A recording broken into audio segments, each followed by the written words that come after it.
This video is brought to you by Squarespace, the all-in-one platform where entrepreneurs can easily create and customize their own personal and professional website. More on Squarespace later in the video. Welcome back to Geographics. I'm your host, Cosmic Horror Madman Eric Malachite, and today we're talking about a place near and dear to my heart, Yosemite, with a script penned by the extremely capable Jessie Vasquez. Jessie's provided a link to her Instagram, and you can find it right alongside links to my storytelling deep dive channel Story Rant, my books, and my socials. But if you think this is going to be a joyful romp through the woods, think again, because Yosemite's history is darker than you can possibly imagine. With that said, let's get to it.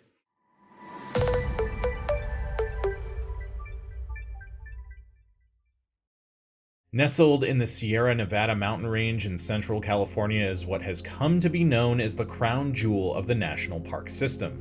With 748,000 acres, over 95,000 designated wilderness, Yosemite National Park harbors more than 400 species of animal, including the endangered Sierra Nevada red fox. It is home to active glaciers, ancient sequoia groves, granite walls over twice the size of the Empire State Building, and thousands of waterfalls. The natural beauty of the Yosemite Valley has frequently been noted to have a profound and often spiritual effect on those who lay eyes on it. But, like many priceless treasures, the park is shrouded in a violent history.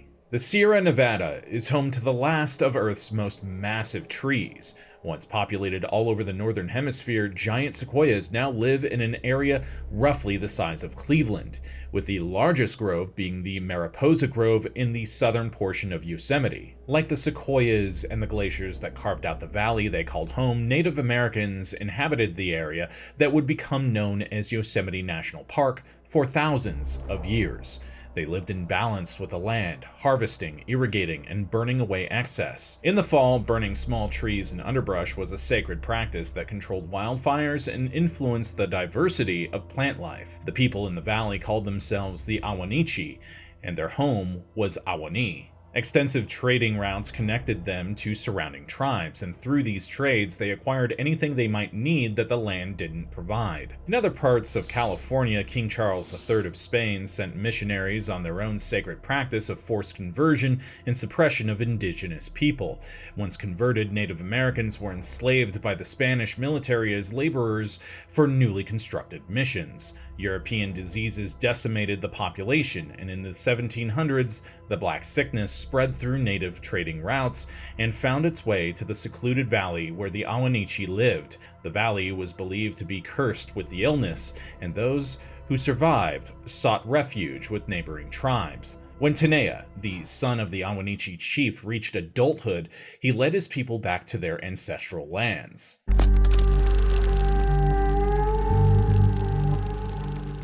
In 1948, approximately 130 miles north of Yosemite, James W. Marshall was constructing a sawmill when something glittering in the river caught his attention. Gold fever quickly spread around the world, and the sparsely populated California suddenly had hundreds of thousands of people converging on it. In the Sierra Nevada, destructive mining practices damaged hunting grounds and polluted water sources. On February 2, 1848, the Treaty of Guadalupe Hidalgo was signed, and Mexico ceded 55% of its territory to the United States. Upon ratification in the Senate, many of the protections for the property rights of Mexican citizens in those territories were reduced or removed completely. Native Americans were permitted under the treaty to file a claim for their property within 2 years after the federal law passed, but this was largely ignored as the federal and state governments funded a legalized genocide of California natives. In 1850, California passed the ironically named Act for the Government of Protection of Indians, which legalized forced labor of indigenous people found to be loitering and allowed white settlers to take custody of indigenous children. In 1850 and 1851, the California government enacted laws that prevented Indian and Black persons from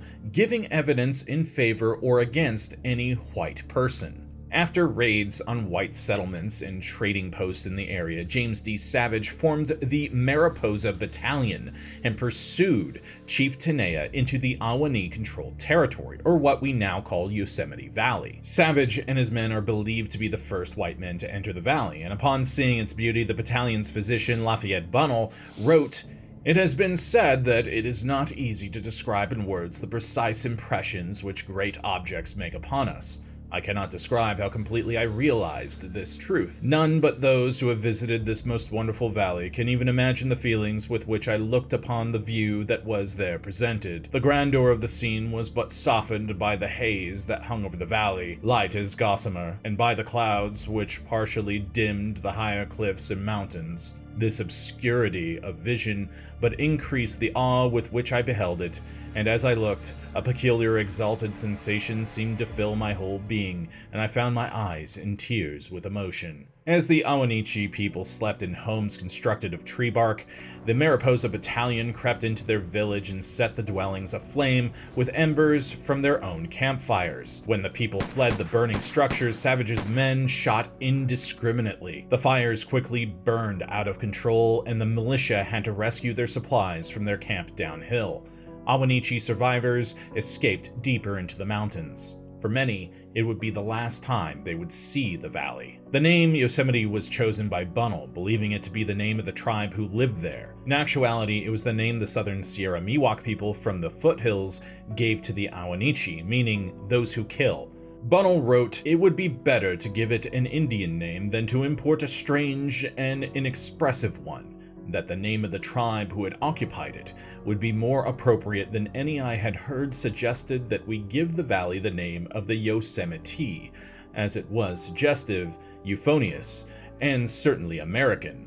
That by so doing, the name of the tribe of Indians which we met leaving their homes in this valley, perhaps never to return, would be perpetuated." Claiming they met the native people as they left their homes is an interesting choice of phrasing, considering Bunnell was a part of the battalion who forcibly uprooted and relocated them to a Fresno reservation that ultimately failed due to issues such as overcrowding and food and water shortages. By 1860, the people of the Sierra Nevada were landless and without legal status. From beautiful scenery to beautiful websites, this video is brought to you by Squarespace, the all-in-one website platform suitable for anyone from amateurs to professionals. With Squarespace, you can create a home online for your projects, your blogs, or your products. Perhaps you have a collection of videos you'd like to showcase. Maybe you're a business needing a place to host important footage, or a content creator looking for a more personal platform. Squarespace gives you the ability to upload videos and present them on professionally designed video pages. You can even sell access to your video library by putting that content behind a paywall. Squarespace has a seamless checkout, so you don't have to worry about your customers struggling to navigate your site. You can accept payments from credit cards, PayPal, and Apple Pay, or in some eligible countries, payments can come through Afterpay or ClearPay so your visitors can buy now and pay later. With Squarespace Blueprint, you will be guided through the process of creating your website. With a selection of expertly designed layouts optimized for all platforms, you can be up and running very quickly. Once you've launched your site, you can take full advantage of the integrated SEO tools to get your site discovered faster. Head to squarespace.com for a free trial, and when you're ready to launch, go to squarespace.com/geographics to save 10% off your first purchase of a website or domain using the code Geographics. A big thanks to Squarespace for sponsoring us today. I hope you enjoy the rest of the video.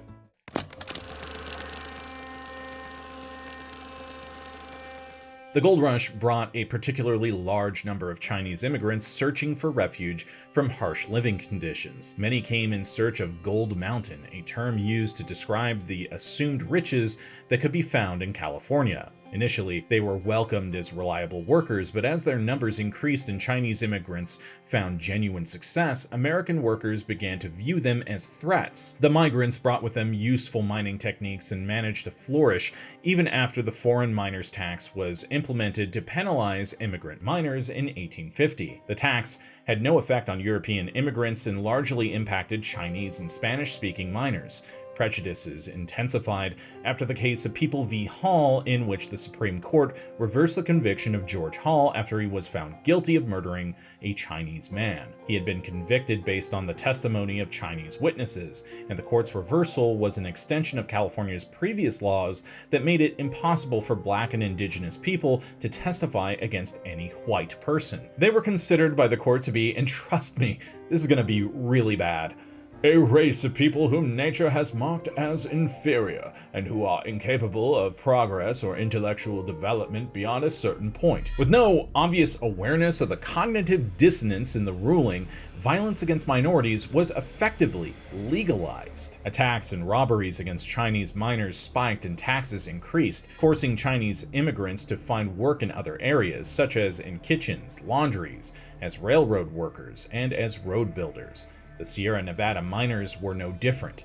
Yosemite Valley was difficult to get to, and as its popularity grew, Chinese workers were used to build the first roads, equipped with only picks, shovels, and wheelbarrows. In 1883, a crew of an estimated 150 to 350 Chinese laborers and 90 Euro-American laborers constructed a 56-mile road that would be the foundation for the Tioga Road. It climbs from an elevation of 4,000 feet to 10,000 feet and was completed in a mere 130 days. It's only one of the 4 major roads leading to the park that was constructed with Chinese labor. In 1879, the Washburn brothers opened the Wawona Hotel in Yosemite, where they employed Chinese immigrants as kitchen workers, laundry operators, and produce gardeners. In 1886, Henry Washburn offered the position of head chef to Ah Yu, a Chinese migrant who had earned a reputation as a skilled cook in the San Francisco area. By most accounts, the Washburns were one of the few esteemed employers for Chinese workers and maintained friendly relationships with their staff, though they were likely kept out of sight of visitors. Ah Yu remained on staff for 47 years until the Washburns sold the hotel, and the new owners dismissed all Chinese employees. In recent years, Chinese contributions to Yosemite National Park have become more broadly known. To raise further awareness, the park restored the Wawona Laundry House in 2019 as part of the Yosemite History Center. Much of the interior was recreated to simulate what it might have looked like when it was in operation, and interactive exhibits were built so park guests can better understand the lives of the early Chinese Americans.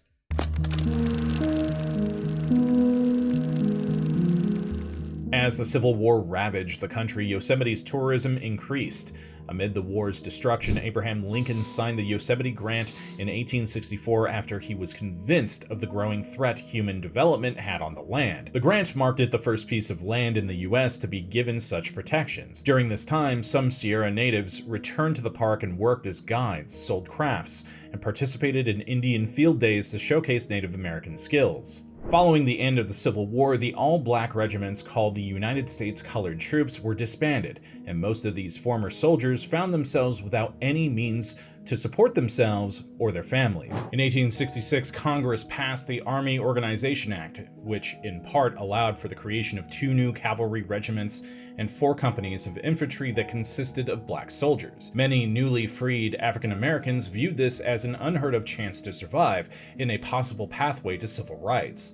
This unfortunately meant fighting for the oppression of indigenous Americans, as their main purpose was to help with westward expansion. The 2 all-black cavalry units were officially called the 9th and 10th Cavalry Regiments, but they became more commonly known by the name Native Americans gave them: Buffalo Soldiers. No one knows for sure why they were given the moniker, but one popular theory is that the indigenous people they encountered thought that their curly hair resembled that of a buffalo. The more accepted reason is that the soldiers fought fiercely, resulting in the Plains people nicknaming them after the buffalo, an animal they respected and held sacred. The soldiers themselves perceived it as a sign of respect and incorporated it into their coat of arms. Buffalo Soldiers received the worst supplies and the lowest ranked jobs, with the exception of 500 members who got the coveted position of the earliest version of park rangers at Yosemite and Sequoia National Parks. During the winter months, troops were garrisoned at Presidio of San Francisco, and then during the summer they served in the Sierra Nevada. This unusual duty was highly desired and called by some the cavalryman's paradise. They were tasked with catching tinder thieves, confiscating firearms, stopping illegal poaching,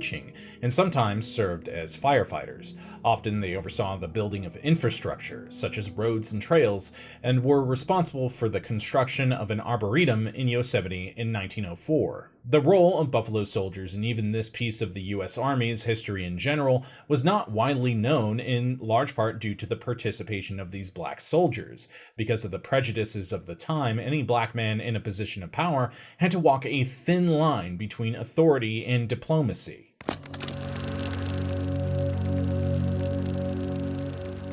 In 1867, inventor John Muir was nearly blinded in a factory accident that changed the course of his life. After a file slipped and sank deep into his right eye, he lost vision in both eyes due to an immune response known as sympathetic blindness. Though he had shown passion and talent as an inventor, with the sudden loss of his sight, he realized it was plants and nature that he missed more than anything. When his vision miraculously returned after about a month of being confined to a bed, Muir wasted no time in his switch of ambition and trekked across the country to immerse himself in the land's natural beauty. He took up residence in Yosemite Valley, first working as a ranch hand, then finding work as a shepherd. It was then that he wrote his book, My Summer in Sierra. He made multiple trips into the mountains and climbed the 10,911 granite summit of Cathedral Peak, taking only a notebook and hard lumps of bread with him. He came to hate the sheep he cared for, calling them hoofed locusts, and after witnessing the continuing devastation humans and farm animals had on the land, Muir rallied for further preservation. In 1889, he took Century magazine editor Robert Underwood Johnson on a camping trip in Tuolumne Meadows to showcase the damage sheep had on the land, and Johnson encouraged Muir to share his writings on Yosemite. While Muir caught the nation's attention with his articles, Johnson and other powerful colleagues lobbied Congress to establish Yosemite as a national park, resulting in the Yosemite Act of 1890. Muir co-founded the Sierra Club in 1892 to continue fighting for wilderness protection, and reached his ultimate goal of unifying Yosemite as a single entity under the protection of the United States government in 1906, after a camping trip with Theodore Roosevelt. However, some of Muir's ideas and methods for preservation ultimately proved to be prejudiced and damaging.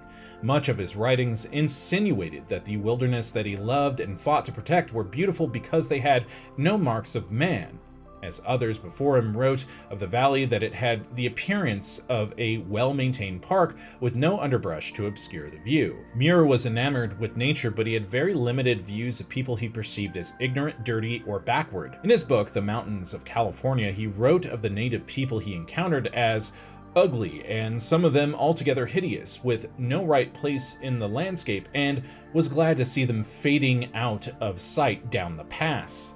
He was an advocate of the suppression of indigenous cultural burnings in Yosemite, not realizing it was these fires that gave the valley its pristine maintenance. He wrote, "Only fire threatens the existence of these noblest of God's trees." In 1906, the U.S. Army destroyed the rebuilt native village in Yosemite, and the park battles against unchecked overgrowth and subsequent out-of-control wildfires to this day.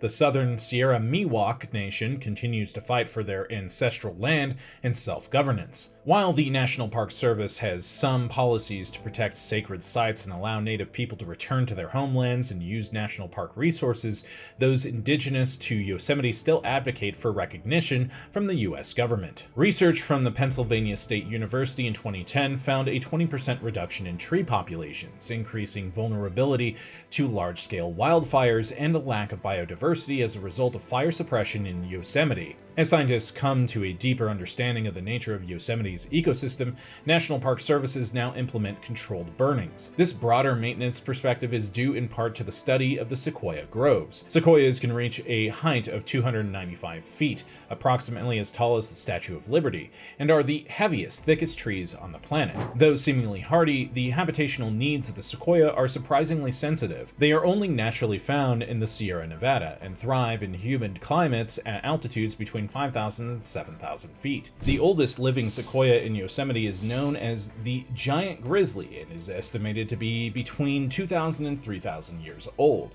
They are resistant to droughts, fires, and in fact rely on low-severity forest fires to thin out competing plants and trees. Sequoias have evolved to drop their seeds immediately after a fire, so their seedlings have the best access to the most resources.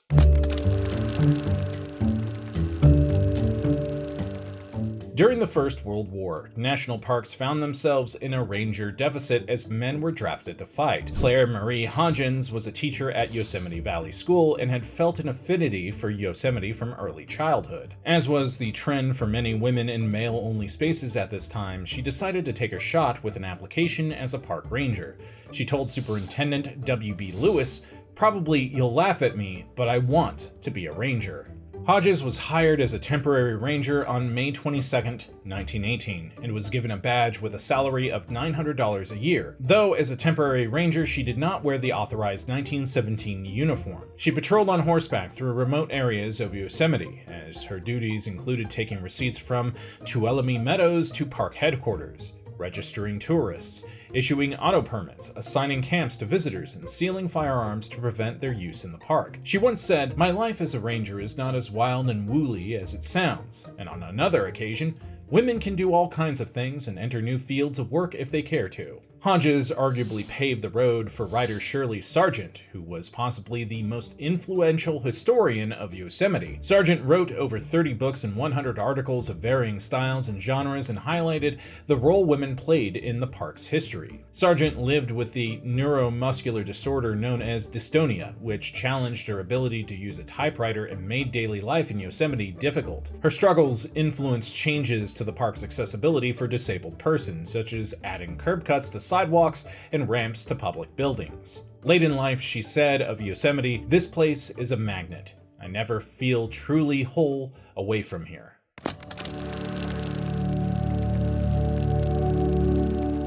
The profound effect Yosemite National Park has on those who have been privileged enough to see it is difficult to express to someone who hasn't had the experience, but that hasn't stopped a wide variety of artists from trying to do just that. Ansel Adams was an iconic American photographer well known for his black and white landscapes, and it's fitting that a major source of inspiration for someone so prolific was Half Dome, one of Yosemite's most defining features. Half Dome is made of granodiorite and stands at nearly 8,800 feet. It has a sheer vertical face and 3 rounded sides, and is the result of a magma chamber that slowly cooled and crystallized thousands of feet under the Earth's surface. Over the course of Ansel's 62 years of photography, he captured several versions of the dome. In Monolith, the face of Half Dome, Ansel impresses upon the viewer its incredible mass and height, whereas his piece, Moon over Half Dome, seems to present something more delicate. Shira Obata was an illustrator who immigrated from Sendai, Japan to California in 1903.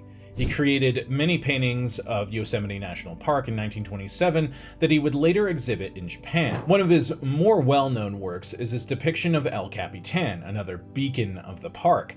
El Capitan is popular among rock climbers, with granite walls over 3 times the height of the Eiffel Tower that eclipse the west end of Yosemite Valley. Obata's art style blended traditional American landscapes with Japanese technique. During World War II, he was forcefully evacuated to the Japanese-American relocation camp in Topaz, Utah, where he managed to establish an art school for his fellow internees. The school was made up of 16 volunteer instructors and over 600 students. His most well-known work is his World Landscape series, comprised mostly of views of Yosemite.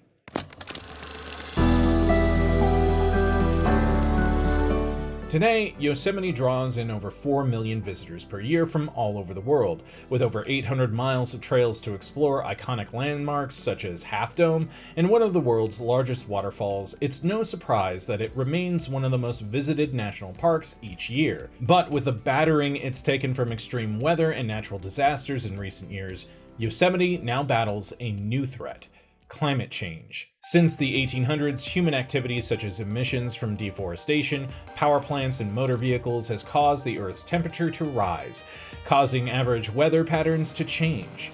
In Yosemite, after a decade of drought, record-breaking levels of snow buried homes and roads in the Yosemite area, forcing closures on hundreds of thousands of visitors. In the springtime, park officials now have to contend with flooding that threatens the park's infrastructure, compounded by heat waves that have reached temperatures of over 114 degrees Fahrenheit. High-intensity fires and increased insect presence heightened by climate change now endanger Yosemite's vegetation. Tens of thousands of giant sequoias have died in just 2 fire seasons.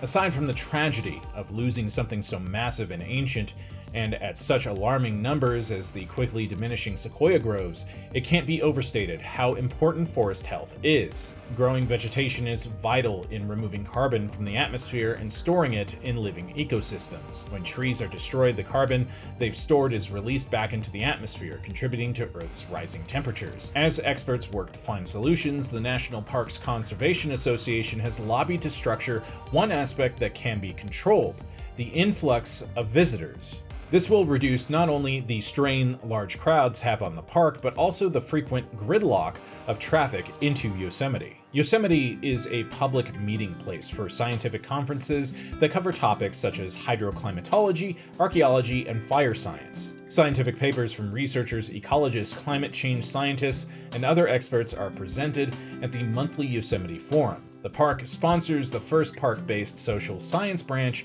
which studies how humans interact with the landscape. While politicians debate whether forest management or climate change is to blame for growing natural disasters, the truth is both play a role, and each needs more public attention and funding.